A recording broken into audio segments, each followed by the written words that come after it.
আপনি কি মোগলাক ভালো আছেন? আপনার মরা খাওয়ান লাউন দি তারপর আপনার মেরা জ্বালাই না মোগলাকে দোয়া হরেন বেশি বেশি। হ্যাঁ মোগলাকে সবসময় দোয়া হরবেন। হ্যাঁ তুমি যাও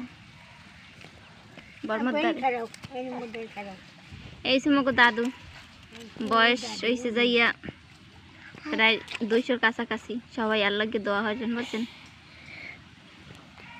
আরো জানি বেশি দিন বাঁচতে থাকতে পারে। হ্যাঁ নাতি পুতি, নাতির ঘরে পুতি, পুতির ঘরে ছাতি, ছাতির ঘরে লাড়ি ঠেঙ্গা দেখা হয়ে গেছে। এখন আল্লাহ কয় নেলে হয়। হ্যাঁ সবাই আল্লাহকে দোয়া করেন মগে দাদির লাগিয়া।